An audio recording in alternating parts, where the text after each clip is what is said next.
हमारे बच्ची का जो जान लिया है उसका जान चला गया, उसको फांसी की सजा हो गया। हमारे लिए बहुत बड़ा बात है। अच्छा, बहुत बड़ा। हम लोग अंदर से बहुत खुश हैं। अच्छा, मेरी छोटी सी बच्ची का जो जान लिया था उसका फांसी हो गया। हम बहुत खुश हैं। मैं समय हूं।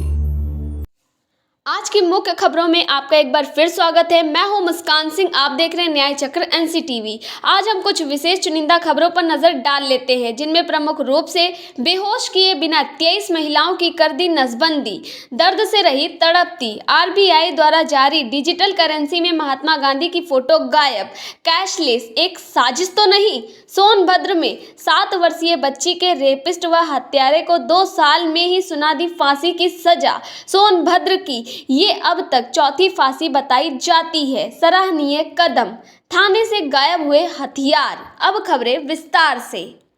बेहोश किए बिना ही 2 दर्जन महिलाओं की कर दी नसबंदी। खगड़िया बिहार में कुछ महिलाएं नसबंदी के लिए अस्पताल पहुंची थी, लेकिन डॉक्टर ने महिलाओं का ऑपरेशन बगैर बेहोश किए ही कर दिया गया। इस दौरान महिलाएं चीखती और चिल्लाती रहीं, लेकिन ना तो उनको बेहोश किया गया और ना ही दर्द रोकने वाली कोई दवा ही दी गई। ये घटना बिहार प्रदेश के जनपद खगड़िया के अलौली प्रखंड के पीएचसी की है, जहां डॉक्टर गुलसनोवर पर ये संगीन आरोप लगे हैं। बांधकरण के लिए पहुंची महिलाओं ने ये आरोप लगाए हैं कि महिलाओं का आरोप है कि चीरा लगाने के दौरान महिलाएं तड़पती रहीं, लेकिन लापरवाह डॉक्टर चीरा लगाते रहे। जानकारी के अनुसार फैमिली प्लानिंग के ऑपरेशन को लेकर विशेष शिखर लगाया गया था, जिसमें 23 महिलाओं का ऑपरेशन बिना सुई व बेहोशी के ही कर दिया गया। इस बात की घटना चर्चा में आने के बाद जिले के सिविल सर्जन अमरनाथ ईना ने कहा कि स्पष्टीकरण मांगा गया है, अगर ऐसा हुआ है तो कार्यवाही की जाएगी। जानकारी में तो ये भी आया है कि ऑपरेशन के बाद महिलाओं को भेड़ बकरियों की तरह एक रूम के जमीन पर सुला दिया गया। ऑपरेशन में लापरवाही हुआ, बहुत लापरवाही हुआ। अंदर ले गए, उसके बाद 2 लेडीज को कर रहे थे ना ऑपरेशन, वो चिल्ला रही थी। हम बोले क्या हुआ इसको? हुआ जैसे चीरा न जोर से दर्द हुआ। हम बोले तो बोला कि आप चीर को छोड़े दो। कौन बोला? डॉक्टर जो ऑपरेशन आरबीआई द्वारा जारी नई करेंसी में महात्मा गांधी की फोटो गायब। भारत सरकार के निर्देश पर कैशलेस यानी डिजिटल इंडिया नाम देकर क्या एक बड़े तबके अशिक्षित लोगों को गुलामी की ओर ढकेलने का काम आरंभ हो गया है, क्योंकि आरबीआई ने डिजिटल करेंसी की शुरुआत कर दी है। हर क्षेत्र में हम पर डिजिटलीकरण थोपा जा रहा है।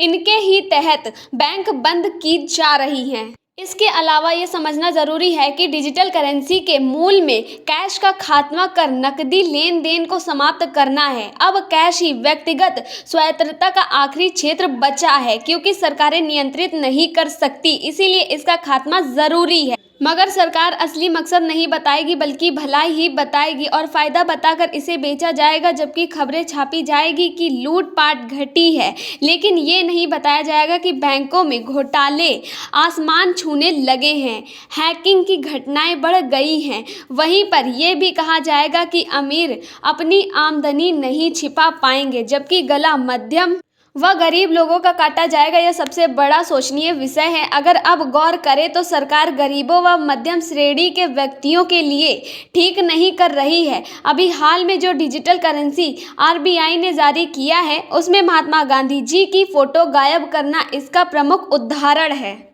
फास्ट ट्रैक कोर्ट का अहम फैसला, मात्र 2 साल में सुना दिया फांसी की सजा। 7 वर्षीय बच्ची के साथ रेप कर हत्यारे को ऐसी सजा सुनाकर सराहनीय कार्य किया है। जिले की चौथी फांसी की सजा मिलने के बाद आरोपी रोने लगा। वहीं पीड़ित परिजन इस फैसले से खुश दिखाई दिए और न्यायालय व जज को धन्यवाद दिया। आपको बता दें कि ये घटना है उत्तर प्रदेश के जनपद सोनभद्र की, जहां बीजपुर थाना क्षेत्र में विगत 2 वर्ष पूर्व एक 7 वर्षीय मासूम को बिस्कुट दिलाने के बहाने जंगल में ले जाकर दुष्कर्म कर उसकी गला दबाकर हत्या करने के बाद मासूम को नाले में फेंक दिया था। घटना के बाद आरोपी स्वयं भी परिजनों व पुलिस के साथ मासूम को खोजने में सहयोग करता रहा, लेकिन उसके हाव भाव से परिजनों को शक होने पर आरोपी शिवम के खिलाफ पुलिस ने मुकदमा दर्ज करते हुए साक्ष्य सबूत इकट्ठा करते हुए पास्को एक्ट के तहत अच्छी व मजबूत पैरवी की, जिसका नतीजा देखने को मिला कि आरोपी को मात्र 2 साल में अपना फैसला सुना दिया और उसे फांसी की सजा सुना दिया। वहीं इस मामले में पीड़ित के वकील दिनेश अग्रहरी ने बताया कि पुलिस ने आरोपी के खिलाफ साक्ष्य इकट्ठा किए, जिसमें मिले बालों व बच्ची के शव पर आरोपी के मिले बालों का DNA टेस्ट कराया गया, जिससे आरोपी शिवम बच नहीं पाया। देखें बाइट। आज एक फांसी की सजा हुई है एक दोषी को, क्या मामला था और किस कोर्ट ने सुनाई है सजा? यह स्पेशल कोर्ट पाक्सो सोनभद्र के द्वारा आज फांसी की सजा सुनाई गई है। थाना बीजपुर का मामला था और अभियुक्त शिवम, यह 6/11/2020 का मामला है और एक 7 साल की नाबालिग मासूम बच्ची के साथ उसको बिस्कुट का लालच दे करके बहला फुसला करके अपने साथ ले गया, उसके साथ बलात्कार किया, फिर अप्राकृतिक मैथुन किया। उसके बाद उसके शरीर पर तमाम गंभीर चोटें पहुंचाई और उसके बाद उसकी गला दबा करके हत्या कर दिया जी। तो उसी के विचारण के आधार पर और आज फांसी की सजा सुनाई हुई है माननीय जज साहब के द्वारा जी। ये कब का मामला है?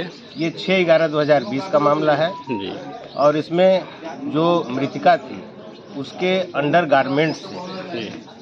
जो बाल बरामद हुए और जो अभियुक्त के अंडर गारमेंट से बाल बरामद हुए, DNA की जांच में वह दोनों बाल में समानता पाई गई। मृतका के हाथों से जो बाल बरामद हुए और मृतक के सिर के बाल जो बरामद हुए उसमें दोनों समानता पाई गई और तमाम गवाहों ने घटना को साबित किया और माननीय न्यायालय ने इसमें फांसी की सजा सुनाई। ठीक है। क्या नाम रघु साहब आपका? जी, दिनेश अग्रहरी। मैं विशेष लोक अभियोजक पाक्सो कोर्ट में हूं और हमारे सहयोगी हैं सत्यप्रकाश तिवारी और नीरज सिंह जी, ये विशेष लोक अभियोजक गण हैं। पवन कुमार मृतक बच्ची के पिता। क्या नाम आपका? मेरा नाम पवन कुमार है सर। कहाँ के रहने वाले? मेरा घर मोहली है, थाना बीजपुर है। अच्छा, क्या घटनाक्रम हुआ था? घटना मेरे बच्चे के साथ सर, बच्ची घर में अपने खेलती कूदती थी, उसके बाद उसको उठा के ले जाकर बड़का नाला के पास उसके साथ गलत किया गया, उसके बाद हत्या कर दिया गया है सर। अच्छा, कब की घटना है ये?